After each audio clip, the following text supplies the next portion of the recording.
Hello everyone मु प्रियदर्शिनी तुमको आउ एक नुआ भिडियो वेलकम करुच्ची। आज भिडियो रे आमे सप्तम श्रेणी गणित प्रकाश बही प्रथम अध्याय जोटा कि आम चारिपटे थी बड़ संख्या से पढ़ा। तो ये गोटे कहानीटे देख देख 1 लाख प्रकार विहन। तो ताकू चलो आम प्रथमे पढ़ा। रामनाथ आम राज्यर बरगड़ अंचल जड़े चाषी से तांको जमी पाई धान विहन किणवाकू नियमित भावे बजार को जाउथिले। एकदा से बजार को जाउथिबा समय रे राजू और सुरभि धान विहन संबंध रे कथा हेउथिबार सुनिले। राजू कहिला पूर्व काल रे आम देश रे प्राय 1 लाख किसमर धान थिला। चाषी माने विभिन्न किसमर विहन को साइती रखुथिले और ताकू व्यवहार करी धान चाष करुथिले। वर्तमान आम पाखरे हाथ गणती केतोटी किसमर धान विहन अछि। पुणी चाषी मानंकु बजार को आसी विहन किणवाकू पड़ुची। सुरभि कौन कहला देख ये सुरभि कहला आम घर निकट रे एक विहन संग्रहालय अछि।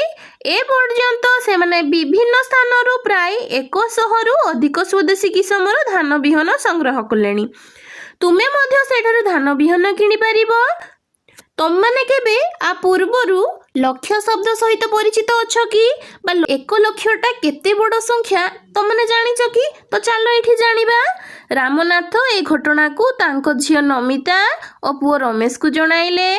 आम देश रे प्राय 1 लाख किसमर धान थिबा जानी रमेश आश्चर्य हो गला। से विस्मित है कि कहला 1 लाख ए पर्यंत तो मु मात्र 3-4 प्रकार धानर ना जानिछि। जदि प्रत्येक दिन आमे गोटे नुआ प्रकार धानर चाउल खाइबा तेबे 100 वर्षर जीवन काल मध्य से समस्त प्रकार चाउलर स्वाद जानी परिबा कि। तुमे कौन भावुच एठी अनुमान कर माने 1 लाखटा केते बड़ संख्या हेइथिबो। तो चलो एठी जानिबा। तो ये कौन देछि पिला माने लक्ष्य कर संरचना को लक्ष्य करी तले दिया जाइथिबा कोठरी को पूर्ण कर। 3 अंक विशिष्ट बृहत्तम संख्या 3टी 9। 4 अंक विशिष्ट क्षुद्रतम संख्या केते हबो 999 रे 1 जोग करिबा। तो 1 रे 3टी 0 से भला देखो 4 अंक विशिष्ट बृहत्तम संख्या केते हबो ना 4टी 9। तापर केते देछि 5 अंक विशिष्ट क्षुद्रतम संख्या 4टी 9 रे युक्त 1 करिबा माने केते हबो 1 रे 4टी 0। 5 अंक विशिष्ट बृहत्तम संख्या से भला केतोटी 9 हबो 5टी 9 हबो। तापर देखो एटी 6 अंक विशिष्ट क्षुद्रतम संख्या 1 रे 5टी 0 बा आकु आमे 1 लाख बोली पढ़ी परिबा। 1 रे 5टी 0 लिखिले अंक विशिष्ट क्षुद्रतम संख्याटी पाइबा जहाकू कि आमे 1 लाख भाबे पढ़िबा। आशा करछि तो माने बुझी पारिथिबो। वर्तमान आमे ए बॉक्स गुडी को फिलअप करिबा। एटी देखो केते देइछि 69995। तापर देइछि 69996। एटी केते हबो 69997। से बेला देखो एटी 69998। एटी केते हबो 69999। तापर एटी केते हबो ना 1 लाख 1 रे 5टा 0। तापर केते हबो एठी 1 लाख 1। तापर एठी 1 लाख 2। एठी हबो केते 1 लाख 3। एठी केते हबो 1 लाख 4। आशा करछि तो माने बुझी पारिथिबो। वर्तमान आमे तमरो पृष्ठा 3 रे देइथिबा निजे करी देखरो 3टी क्वेश्चन को सॉल्व करिबा। तो ये मो क्वेश्चन गुड़ी को लिखी नहीं।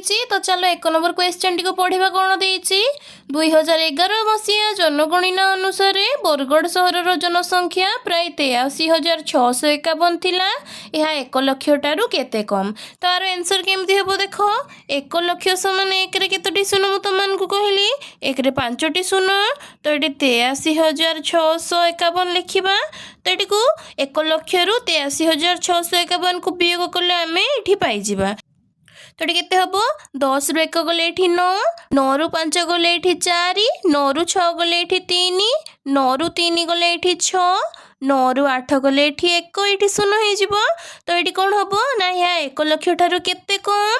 या 1 लाख ठारू 16,349 कम। तो लिखिबा अतएव एहा 1 लाख ठारू 16,349 कम ଅଟେ। ସେଭଳି ସେକେଣ୍ଡ ନମ୍ବର କ୍ୱେଶ୍ଚନଟି ଦେଖ କ'ଣ କହିଛି। 2024 ମସିହାରେ ବରଗଡ଼ ସହରର ଆନୁମାନିକ ଜନସଂଖ୍ୟା 1,04,000 ଥିଲା। ଏହା 1 ଲକ୍ଷ ଠାରୁ କେତେ ଅଧିକ? ତ କେମିତି ଜାଣିବା? ଏଠି 1,04,000ରୁ 1 ଲକ୍ଷକୁ ବିୟୋଗ କରିବା। ତ ଏଠି କେତେ ହେଇଯିବ ଦେଖ। ଏଠି 0 0 0 ଓହ୍ଲେଇଲା, ଏଠି 4 ଓହ୍ଲେଇବ, ଏଇଠି 0 ଏଠି 0। ତ କେତେ ଅଧିକ?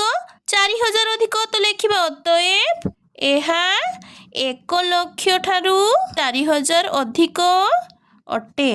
ଆଶା କରୁଛି ତୁମମାନେ ବୁଝିପାରିଥିବ। ତ ଏଠି 3 ନମ୍ବର କ୍ୱେଶ୍ଚନରେ ଦେଖ କ'ଣ ଦେଇଛି। 2011 ଠାରୁ 2024 ପର୍ଯ୍ୟନ୍ତ ବରଗଡ଼ ସହରର ଜନସଂଖ୍ୟା କେତେ ବୃଦ୍ଧି ପାଇଲା? ତ ଆମେ ପ୍ରଥମେ ଲେଖିବା 2024 ମସିହାରେ ବରଗଡ଼ ସହରର ଜନସଂଖ୍ୟା କେତେ ଥିଲା। ତ ଏଠି ଦେଖ 2024 ମସିହାରେ ବରଗଡ଼ ସହରର ଜନସଂଖ୍ୟା କେତେ ଥିଲା? 1,04,000। ତ 1,04,000 ଥିଲା। 2011 ମସିହାରେ ବରଗଡ଼ ସହରର ଜନସଂଖ୍ୟା କେତେ ଥିଲା?